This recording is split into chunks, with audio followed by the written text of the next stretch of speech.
किसान भाइयों, मैं मुरारी लाल श्री श्याम नेचुरल फार्म में आपका स्वागत करता हूं। गांव लुहानी, डिस्ट्रिक्ट भिवानी में आपका हार्दिक स्वागत करता हूं। दोस्तों, प्राकृतिक खेती कैसे करें भाग नंबर 2 प्रस्तुत करता हूं आपके सामने। दोस्तों, आज हम जिस मकसद के लिए इकट्ठा हुए हैं वो है प्राकृतिक खेती कैसे करें भाग नंबर 2। इसमें हम 4 पॉइंट यानी कि हम 4 बातें आपको बताना चाहेंगे कि प्राकृतिक खेती किस चीज पे आधारित है। प्राकृतिक खेती के 4 स्तंभ है, एक बीजामृत, एक जीवामृत, ठीक है, एक बीजामृत, एक जीवामृत और एक आच्छादन और एक वाष्प। अब इसका डिटेल मैं आपको बताना चाहूंगा। सबसे पहले जीवामृत। तो दोस्तों, सबसे पहले जीवामृत के बारे में मैं बताना चाहूंगा कि जीवामृत की हजारों वीडियो यूट्यूब पे डाली हुई है। तो हमने भी यूट्यूब पे जीवामृत की वीडियो डाली हुई। जीवामृत कैसे बनता है। जीवामृत 2 प्रकार के हैं।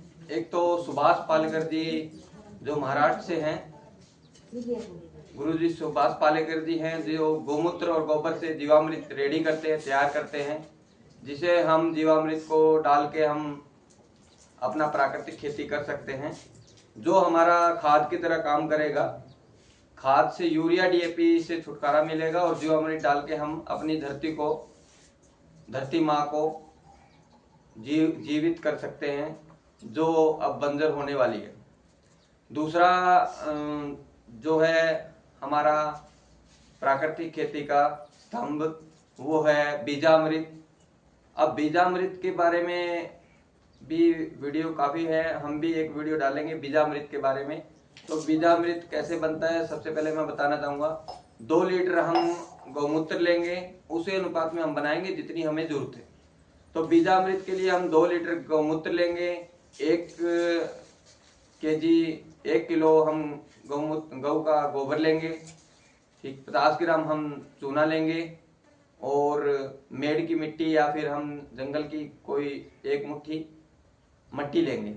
हम इसे घोलेंगे और साथ में इसमें कुछ पानी मिला देंगे।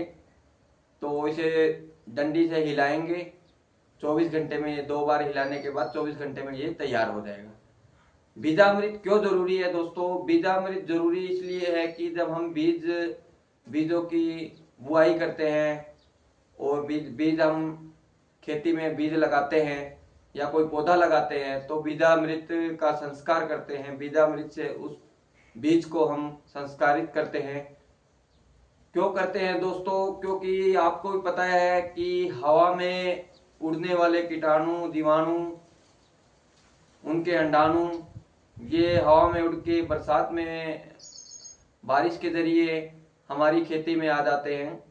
जब हम बीज वगैरह बोते हैं तो वो अंडाणु या जो भी जीवाणु वगैरह है हमारे बीजों के साथ चिपक जाते हैं और जब अंकुरित होता है तो पूरे पौधे को वो बीमारी से ग्रसित कर देते हैं। तो अगर हम बीजामृत से संस्कार कर देते हैं, बीजामृत से हम उसको भिगो के और फिर हम स्टार्ट करते हैं हम बीजामृत से, उसके बाद हम ये बीमारियां जो धरती से आने वाली फफूंद वगैरह बीमारियां वगैरह है वो बीजामृत से नहीं आएगी। दोस्तों, तीसरा जो हमारा स्तंभ है प्राकृतिक खेती का, वो आच्छादन। आच्छादन का हिंदी में आच्छादन बोलते हैं, इंग्लिश में हम मल्चिंग बोल सकते हैं, मल्चिंग। और मल्चिंग क्या होता है दोस्तों, काफी लोग मल्चिंग का मतलब ये समझते हैं कि जैसे हम प्लास्टिक का पेपर बिछा देते हैं, प्लास्टिक का पेपर बिछा के हम उसके ऊपर पौधारोपण करते हैं सुराख करके, तो उसे मल्चिंग कहते हैं। मल्चिंग दोस्तों प्राकृतिक खेती में प्लास्टिक का कोई काम नहीं है। प्लास्टिक धरती को गर्म करेगा, पौधे की जड़ को, जो धरती की मिट्टी है उसको खराब करेगा, उसको धूप नहीं लगने देगा। तो वो आच्छादन नहीं है, वो मल्चिंग नहीं है, वो मल्चिंग का कोई फायदा नहीं है। उसमें आप जो भी पेपर यूज करेंगे वो पेपर हम बाजार से लेके आएंगे, उसकी कीमत लगेगी, फिर हमारा वही चक्र भी चल पड़ेगा कि हम खेती में ज़्यादा खर्चा कर रहे हैं, प्राकृतिक खेती में भी ज़्यादा खर्चा कर रहे हैं और हमारे पास हाथ में बचा कुछ भी नहीं है। क्योंकि मल्चिंग करते हैं, मैंने देखा है काफ़ी लोग मल्चिंग करते हैं, 20-20, 30-30 हज़ार, 40-40 हज़ार रुपए के ब्लैक पेपर लेके आते हैं प्लास्टिक के, जो मल्चिंग के रूप में काम करते हैं, और वो पेपर एक ही बार यूज करते हैं, रीयूज होता नहीं है वो।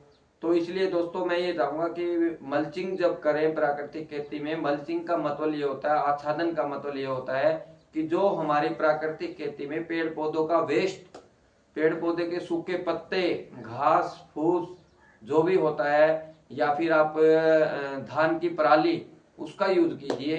आप जब भी पेड़ लगाते हैं, पौधा लगाते हैं, पौधा लगाने के बाद आप उसे, उसके जड़ों को कम से कम 1-1.5 फुट के घेरे में आप उसको, छोटे पौधे की 1-1.5 फुट के घेरे में आप मल्चिंग कर सकते हैं। और चाहें तो आप जैसे सब्जियां वगैरह लगाते हैं तो पूरे बेड बना के सब्जियां लगाते हैं, तो उसके ऊपर पूरी पराल बिछा के और उसके नीचे आप बीज रोपण कर सकते हैं, पौधा अपने आप ग्रो कर जाएगा। और नीचे मल्चिंग का फायदा ये रहेगा दोस्तों कि मल्चिंग का सबसे पहले फायदा ये है कि जैसे हमारे जो जीवाणु हैं, जो पौधे को, जो प्राकृतिक खेती के जीवाणु हैं, वो रात को काम करते हैं, वो अंधेरे में काम करते हैं। अंधेरे में, प्रकाश की रोशनी में, गर्मी में वो काम नहीं करते, वो अंधेरे में काम करते हैं। अंधेरे में काम करते हैं तो वो रात को ही काम करते हैं। और मल्चिंग का सबसे बड़ा फायदा ये है कि जो हमारे जीवाणु हैं, जब हम मल्चिंग कर देते हैं घास फूस या पराल वगैरह की, सबसे पहले तो वो साल 6 महीने में वो गल जाता है, साल 6 महीने में डिकम्पोज हो जाता है। डिकम्पोज होने के बाद वो हमारे खेत में ही वो सड़ गल के खाद के रूप में काम आता है हमारे पौधों को। और दूसरा फायदा ये है कि उसके नीचे जो जीवाणु काम करते हैं, उसके नीचे जो जीवाणु काम करते हैं, वो जीवाणु रात को नहीं, दिन को भी काम करेंगे। वो दिन को भी काम करेंगे क्योंकि नीचे छाया हो जाती है, तो उनके लिए अंधेरा हो जाता है, तो वो अंधेरे में दिन को भी काम करेंगे और रात को भी काम करेंगे। तो इससे हमारे जो पौधे हैं वो अच्छी तरह ग्रो करेंगे। दिन और रात हमारे जीवाणु उनके लिए, पौधों के लिए खाना बनाएंगे, पौधे को खाना देंगे।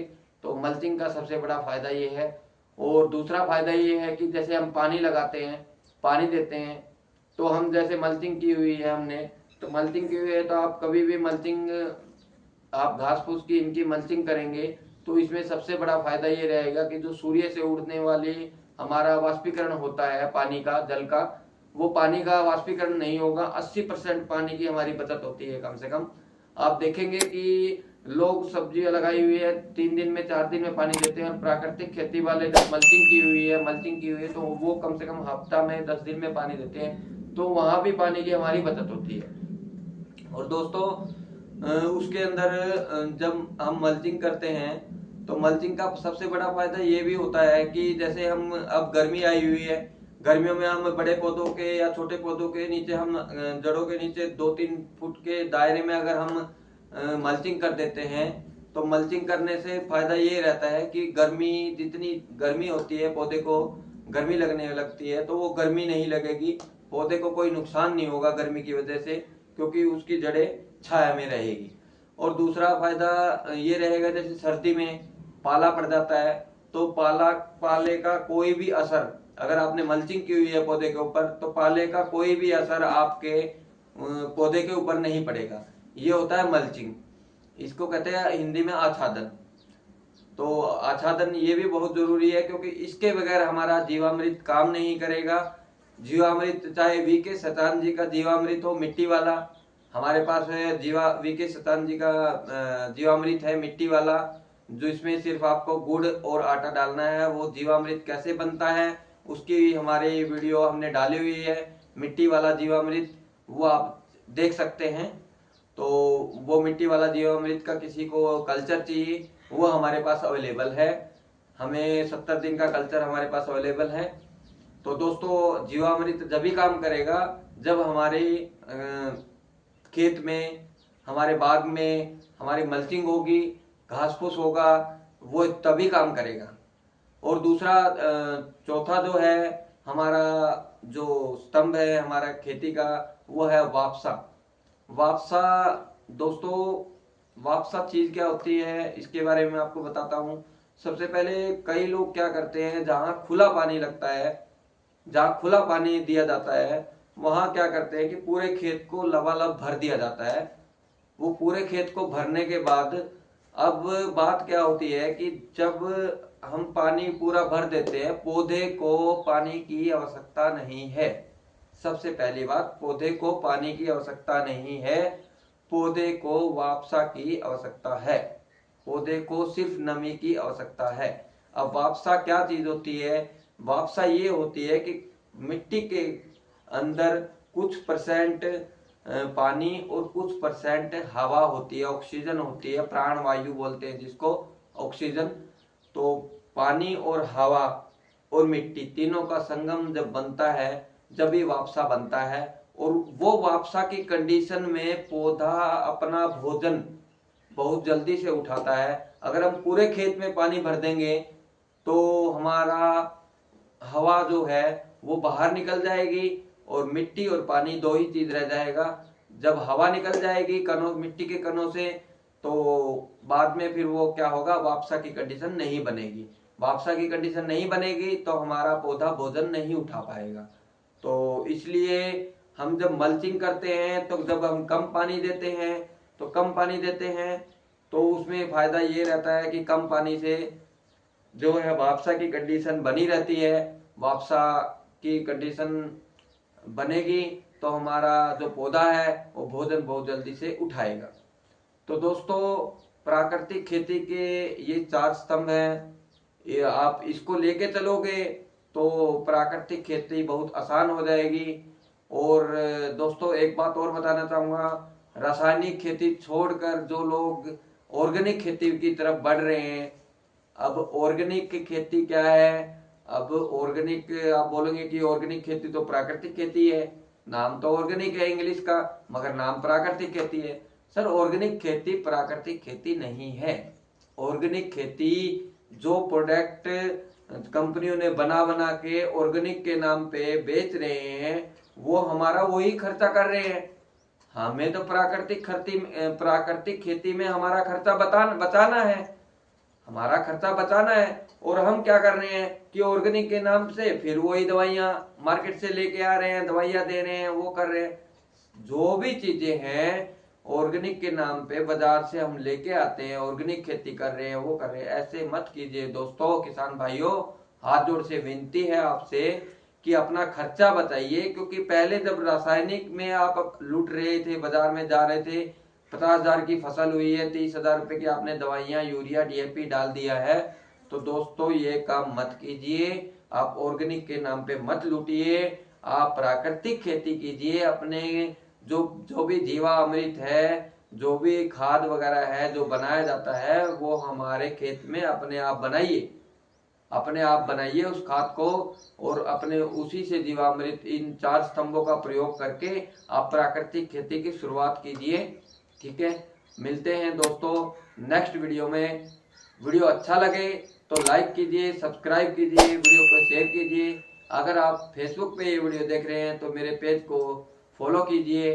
मुरारी लाल चौहान के नाम से मेरा फेसबुक पेज है, आपको लिंक डिस्क्रिप्शन में मिल जाएगा। तो दोस्तों, वीडियो को ज़्यादा से ज़्यादा शेयर कीजिए, सब्सक्राइब कीजिए। ये है भाग नंबर 2, प्राकृतिक खेती।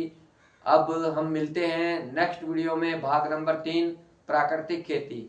ये मैं इसको प्लेलिस्ट में डाल दूंगा, भाग नंबर 1 और 2 को। तो जो भी भाई देखना चाहता है और जो जीवामृत के बारे में जानना चाहता है, मिट्टी वाला, वो हमारे पिछले वीडियो देख सकता है। उसमें जीवामृत आप सर्च कर सकते हैं, जीवामृत मिट्टी वाला कैसे बनता है, वो इसमें सारी जानकारी मिलेगी दोस्तों। तो जो भी आपको किसी प्रकार का कोई क्वेश्चन है तो आप कमेंट कीजिए। मेरा व्हाट्सएप नंबर उसमें दिया हुआ है, आप व्हाट्सएप नंबर पे संपर्क कीजिए। ठीक है, तो दोस्तों, जो भी आपको क्वेश्चन है जरूर आप कीजिए। आपका बहुत बहुत धन्यवाद।